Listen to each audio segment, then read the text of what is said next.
April 15, 1944. Ravensbrück concentration camp, Germany. In the harsh winds sweeping across the flat marshes north of Berlin, young women like Anna had learned to scoff at tales of Allied freedom, dismissing them as enemy tricks meant to break spirits already worn thin.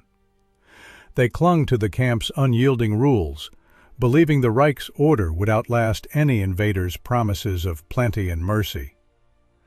But as the distant rumbles of war grew louder that spring, those whispers started to carry a weight no one could ignore, hinting at a world beyond the barbed wire that might shatter everything they thought they knew. Anna stepped off the train that morning, her thin coat doing little against the chill that seeped into her bones. At 24, she had once served as a telephone operator in a distant office, relaying messages for the war effort with a sense of purpose that the propaganda posters had instilled in her since girlhood. Now, reassigned after a minor infraction in her unit, she found herself among hundreds of others funneled into this place, where the air smelled of damp earth and something sharper, like fear held too long. The guards, stern women in gray uniforms, barked orders in clipped German, herding the new arrivals toward long, low buildings that stretched like shadows across the grounds. Life in the camp settled into a rhythm that felt both endless and suffocating from the start. Each dawn brought roll calls in the biting cold, where women stood in rows for hours, their striped uniforms marked with triangles that branded them as politicals or laborers or worse. Anna was assigned to a sewing commando, mending uniforms for the front lines, her fingers bleeding from the rough thread and endless hours under dim lights. By 1944, more than 30,000 women crowded the site, far beyond what the 25 barracks were built for, sleeping 4 to a bunk in shifts that left no room for rest. Food came in meager portions, a watery soup at midday, and a scrap of black bread that barely filled the hollow in her stomach, totaling no more than 800 calories a day for most. These routines were meant to build strength for the Reich, or so the overseers claimed during their sharp inspections. But Anna saw the truth in the hollow cheeks, taught that the Americans were decadent weaklings, their wealth a sign of moral rot that the fatherland's discipline would crush. But as weeks turned to months, those tales lingered, painting pictures of hot coffee and clean sheets that clashed with the lice-ridden straw they slept on. One evening, after a guard strap had left welts on Lena's back for whispering too loudly, Anna found herself staring at the fence, wondering if the outside world held anything real beyond the drills and deprivations. The camp's iron grip felt tighter, but cracks were forming, unseen in the daily grind. Not everyone bent the same way under the weight. Some women, desperate for a scrap more bread or a spot away from the worst labors, turned to small trades with the lower-ranking auxiliaries, mending a hem in secret or sharing a hidden cigarette for a moment's warmth. Anna watched from her bunk, her own principles fraying at the edges, as these quiet exchanges bought fleeting shields against the hunger that gnawed deeper each day. It was a survival woven into the fabric of the place, where dignity traded hands like ration cards, leaving behind a quiet shame that no one spoke aloud. This small world of barter chipped at the grand ideals she had carried in, revealing how the system devoured its own, one compromise at a time. By summer, the arrivals swelled again, bringing rumors of defeats in the east that the guards tried to silence with extra shifts. Anna's hands, now calloused and steady, pieced together blood-stained sleeves from the Russian front, each one a silent tally of the war's toll. Over 130,000 women would pass through these gates by the end, their stories lost in the machinery of labor that fed the Reich's fading machine. She began to notice how the overseers' eyes darted more often toward the horizon, their commands laced with an edge of urgency that mirrored her own growing unease. What had seemed like unbreakable order now hummed with doubt, pulling her toward questions she dared not voice yet. Late nights in the barracks brought a fragile hush, broken only by the soft rustle of bodies shifting on the narrow bunks, where forbidden stories from new arrivals painted pictures too bright to believe. As the summer of 1944 dragged crusts of bread, each bite measured to stretch through the long hours of labor that left hands raw and spirits dimmed. The propaganda they had all absorbed painted the Allies, especially the Americans, as ruthless barbarians driven by greed and moral decay. Their soldiers nothing more than gangsters in uniform who would plunder and destroy without mercy. Posters in the distant towns Anna remembered showed caricatures of fat, cigar-chomping Yankees as puppets of Jewish bankers, their wealth a curse that left them soft and unworthy of victory. So when Lena described the chocolate bars melting in the sun as they fell from the sky, sweet, rich treats that one bite could fill an empty belly more than a week's worth of camp soup, Anna could only dismiss it as enemy tricks designed to lure the weak-hearted into betrayal. By the end of the war, U.S. forces had airdropped over 2 million tons of supplies across Europe, a feat that turned the tide in more ways than battles, providing not just food, but a glimpse of abundance that mocked the Reich's promises of endurance. In simple terms, this flood of aid meant the Americans could sustain their armies without the shortages that plagued the German lines, their factories churning out planes and trucks, while women like Anna sewed uniforms from scraps that grew ever thinner. The contrast planted tiny seeds of curiosity in her mind, each whispered story cracking the faith she had in the superiority of their disciplined way, making the outside world feel less like a monster and more like a puzzle she couldn't quite ignore. Yet these exchanges came with risks. A wrong word caught by a Blakova could mean a strap across the back, or worse, a transfer to the punishment block, where silence reigned heavier than chains. One crisp autumn night, as leaves turned gold beyond the fences, the whispers grew bolder with word of retreats in the west. A Dutch prisoner, her voice trembling from recent beatings, spoke of villages where Allied trucks rolled in, not with guns blazing, but with loaves of white bread and packets of coffee, sharing them freely with the starving, as if such plenty were everyday fare. Camp women, surviving on averages of just 800 calories a day, could hardly fathom it. Their own meals so sparse that dizziness became a constant companion during roll calls. Anna found itself, and turning whispers into the roar of engines that no fence could silence. As tanks rumbled nearer through the misty dawn, Anna braced for the savage end her superiors had drilled into them. Visions of vengeful hordes tearing through the gates like the barbarians the posters warned about. It was April 30th, 1945, and the ground trembled under the weight of approaching forces. The familiar drone of German patrols replaced by a low growl that built like thunder rolling in from the east. Women in the barracks clutched each other's hands, their faces pale under the thin layer of grime, whispering prayers or curses as the first shots echoed in the distance.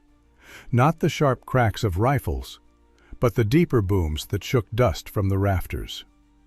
Anna pressed against the cold wall, her heart pounding with the stories of Allied cruelty that had kept them vigilant. Tales of villages burned and innocents strung up in reprisal for every German advance. Chaos erupted as guards fled in panic, abandoning their posts and leaving the gates swinging wide, while the prisoners hesitated, unsure if freedom wore the face of death or deliverance. Soviet troops stormed in that morning, their uniforms splashed with mud from the long march, faces hardened by the winter's end, but eyes scanning with a mix of exhaustion and resolve. What followed was no rampage, but a stunned quiet settling over the yard as soldiers herded the overseers into trucks and turned to the women, gesturing them out into the open air with words Anna barely understood, harsh at first, then softening as translators stepped forward. Medics arrived swiftly, carrying kits that seemed pulled from another world, treating wounds and fevers that had festered untreated for months, their hands steady despite the language barrier. In the days after liberation, over 3,000 women from Ravensbrück were evacuated to Swedish Red Cross ships, part of an effort that saved thousands from the camp's final horrors, showing a discipline that contrasted sharply with the disorder the propaganda had promised. Simple words explained the shift. These liberators, battle-worn as they were, operated under orders to secure and aid, not destroy, turning the camp's machinery of suffering. The new arrivals, who distributed what supplies they carried without the tallying meanness of the old guards.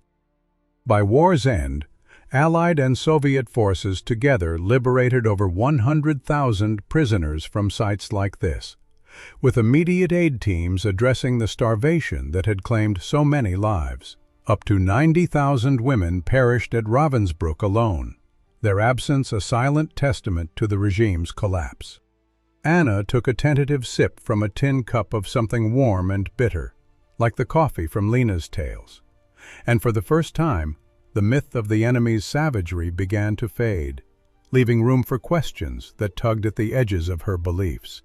But as the initial shock wore off, the real unraveling began in the weeks that followed, when the gates stayed open and the outside world pressed in with its mix of kindness and hard truths. Clean sheets and hot meals felt like dreams from another world, pulling Anna from the familiar grip of deprivation into a hesitant dawn of care that challenged everything she had been taught to scorn. In the weeks following liberation, as May's mild sun filtered through the leaves of the surrounding pines, Anna and the others were relocated to temporary quarters in nearby barns and schools, makeshift shelters that hummed with the activity of relief workers from Sweden and Britain. These spaces, once storage for grain or forgotten classrooms, now bustled with women wrapping themselves in woolen blankets that smelled faintly of clean soap and distant laundries, a far cry from the infested straw of the barracks. Anna hesitated at first, her fingers tracing the soft weave of a provided shirt, its cotton smooth against skin roughened by years of coarse fabric and endless mending.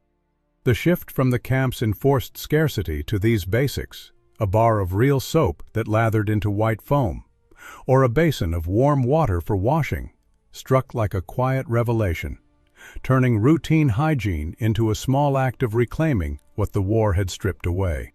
Aid organizations like the United Nations Relief and Rehabilitation Administration, or UNRWA, poured resources into the effort, providing food, clothing, and medical care to over 800,000 displaced persons across Europe in those early months after the war's end. Trucks arrived daily, unloading crates of canned milk, fresh fruit, and loaves baked with white flour. So many lives inside the wire. For Anna, receiving a hot meal of stew, chunks of meat in gravy with carrots that crunched, challenged the old narratives of a decadent enemy wasting resources on frivolities, showing instead a practicality born of plenty that supported not just soldiers, but the broken civilians in their path. The care, delivered without the tallies or punishments she knew, forced her to question the propaganda's portrayal of Americans and their allies as heartless profiteers, their abundance no longer a sign of weakness, but a strength that extended hands where fists had been expected. One afternoon, as Anna sat with Lena on a wooden bench outside the quarters, a volunteer handed out bars of chocolate, the wrappers crinkling in the breeze, dark and smooth, melting slowly as they bit in, releasing a sweetness that brought tears to eyes unaccustomed to such simple joy. By mid-1945, UNRWA had distributed millions of such parcels, each containing enough calories to rebuild strength, helping survivors gain the weight lost to the camp's 300 to 800 daily allotments that left bodies as frail as dry leaves. This gesture, echoing the whispers from months before, wove a thread of trust into her wary heart, hinting that the world's order might hold room for kindness amid the ruins. Yet not all shadows lifted with the sun. Memories of the past lingered in silent moments, pulling Anna back to the unspoken weights that no amount of soap could fully wash away. Nights brought back the overseer's voices, sharp as broken glass, echoing through the quiet hours and pulling Anna into shadows she thought liberation had scattered. In the dim light of the temporary quarters, where oil lamps flickered against wooden walls, Anna often woke to the sound of muffled sobs from nearby bunks, the weight of shared nights pressing heavier than the blankets now draped over them. One evening in late May, as the women gathered around a shared basin for their first proper wash in years, Anna helped Lena scrub the grime from her arms, the water turning murky with the dirt of months unspoken. Lena's skin, once soft, now bore faint scars from straps and labors, and as the soap lathered, her eyes grew distant, fixing on nothing, as if lasting health issues from malnutrition and overwork, including weakened bones and lingering fevers that sapped energy long after the gates opened, with organized therapy a rarity until 1946, when specialized centers began to emerge in displaced persons camps.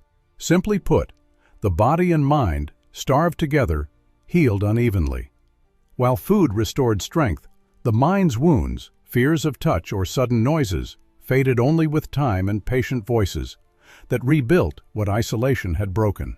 Anna mended a torn dress for Lena one afternoon, her needle pulling thread through faded cloth in steady stitches that mirrored the slow reclaiming of dignity. Each loop a small defiance against the uniformity that had stripped them bare. Yet trust rebuilt haltingly. When a male medic approached with bandages, hands raised in caution, some women flinched back. Their bodies, remembering commands, barked in anger rather than the gentle tones now offered.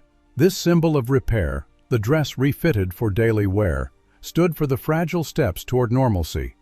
But the echoes of overseers' shouts and the shame of survival's bargains kept many at arm's length from the kindness around them, a barrier as real as any fence. In those circles of talk, Anna listened more than she spoke, her own memories surfacing in flashes. A hurried exchange in a shadowed corner that bought her a night without the worst cold. A choice that now tasted bitter amid the plenty.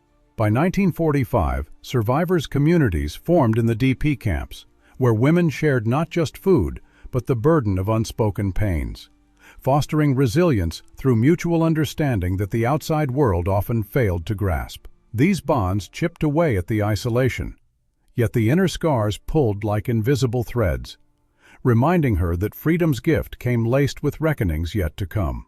As Europe stirred toward judgment in the summer of 1945, the women's stories found new ears among those gathering evidence, turning personal echoes into a chorus that demanded the world listen.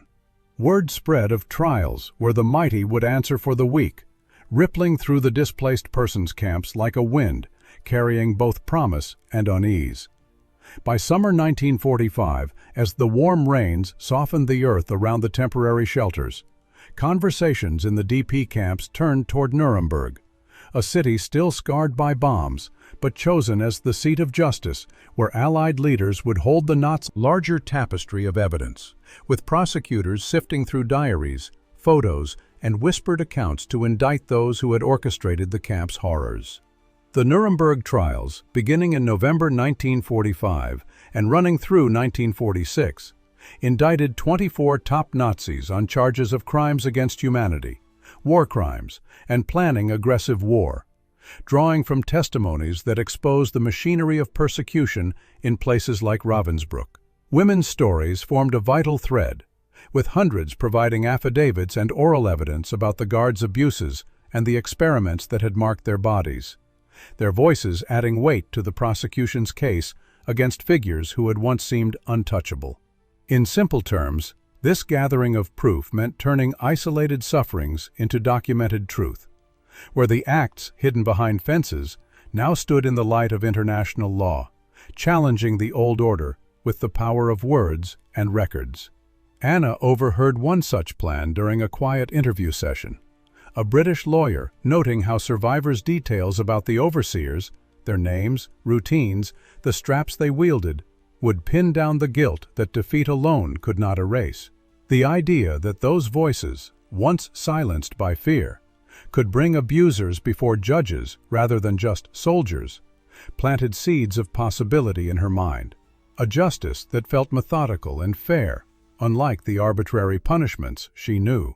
This shift from victim to witness chipped at her remaining illusions, suggesting the world might hold a balance where the weak's stories outweighed the mighty's commands, stirring a quiet sense that reckoning could heal as much as it hurt.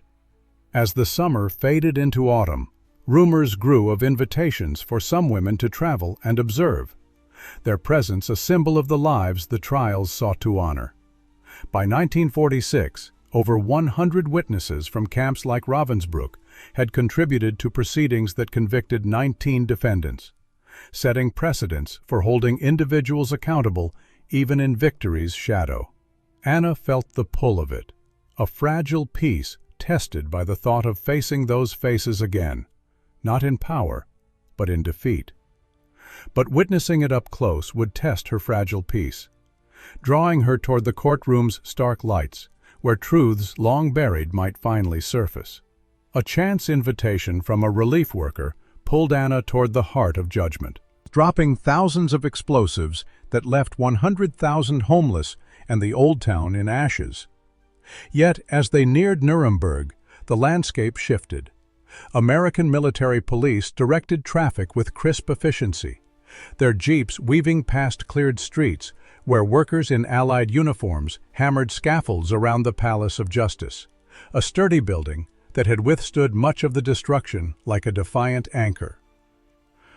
Upon arrival, the group settled into a modest billet on the outskirts, a converted school with windows mended by tape, where they could glimpse preparations unfolding in the city center, clerks stacking files in the grand hall, translators testing microphones, and guards posting sentries that moved with a purpose born of order rather than fear.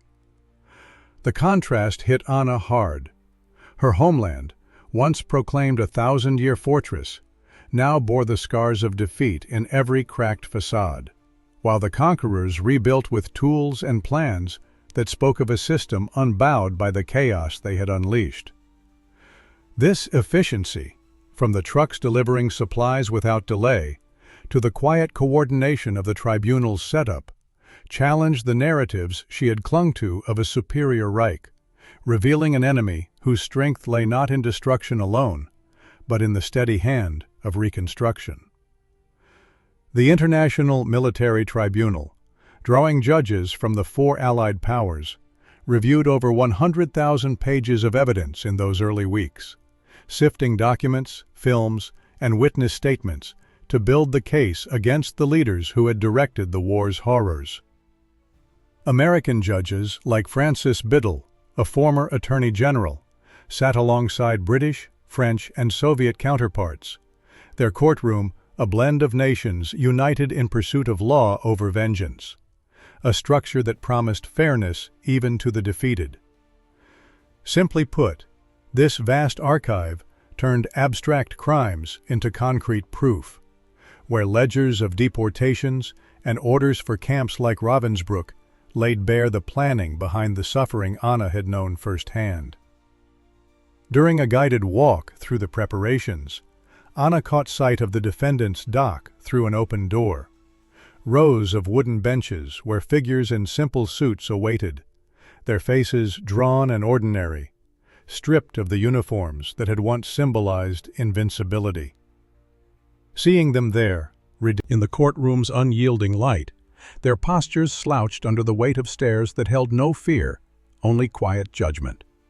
November 20th, 1945, marked the first day of hearings, and Anna took her seat in the observers' gallery, the wooden benches creaking softly as she settled among a handful of survivors, the air thick with the murmur of translators and the scratch of pens on paper. From her vantage, she watched the defendants enter in orderly file, Hermann Goering with his chest puffed in defiance, Rudolf Hess staring blankly at the floor. Men whose names had thundered through radios and posters, now reduced to figures in plain clothes, flanked by guards who moved with mechanical precision. Their faces, caught in the pale morning sun slanting through high windows, bore the lines of age and defeat, no longer the stern icons of rallies, but ordinary men, facing the echo of their orders. Testimonies began to flow, survivors taking the stand to recount the machinery of the camps in steady voices, their words painting the systemic cruelty without delving into the raw edges that still haunted dreams.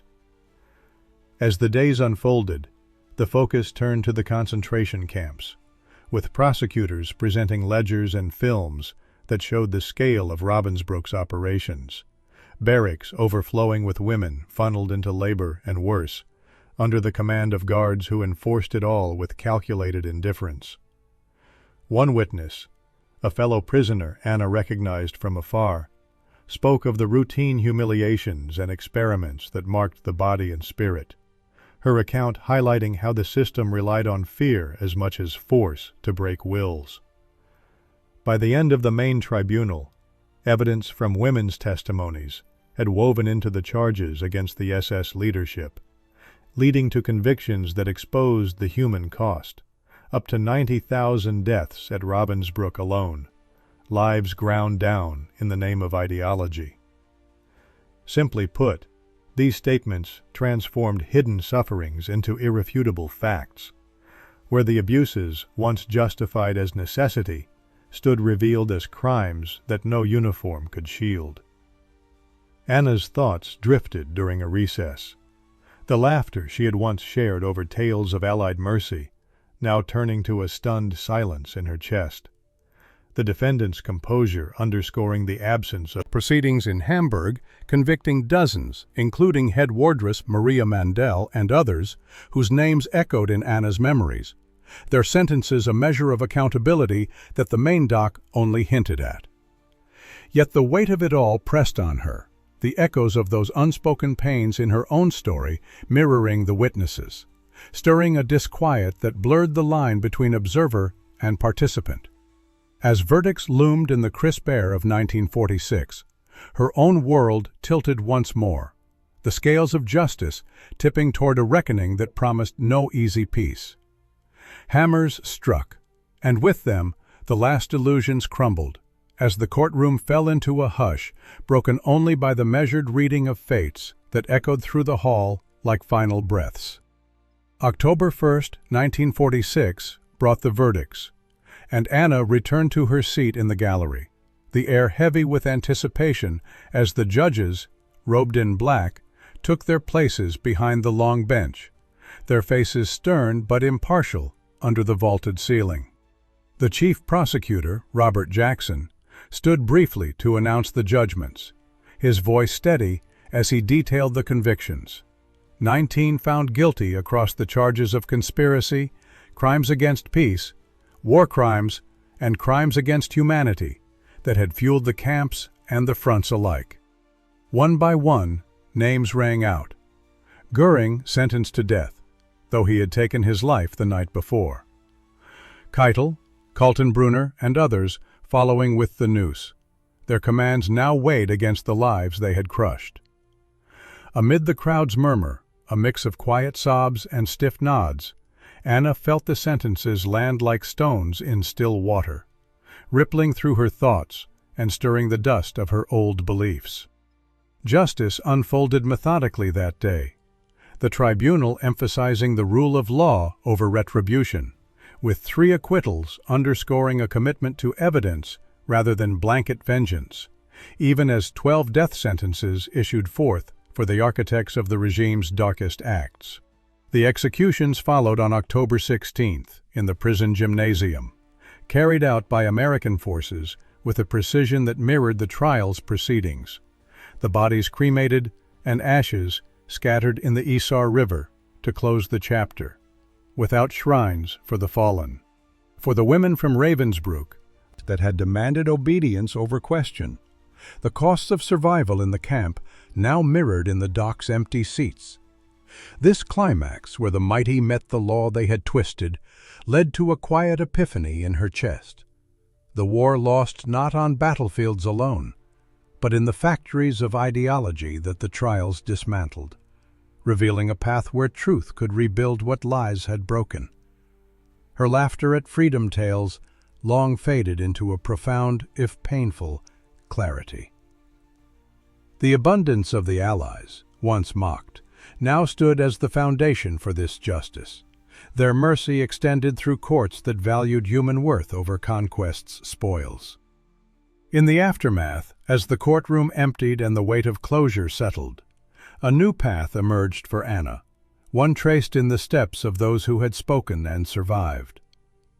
Leaving the courtroom, Anna felt the weight lift, if only a little, as the autumn sun cast long shadows over the streets where life began to stir beyond the trial's shadow.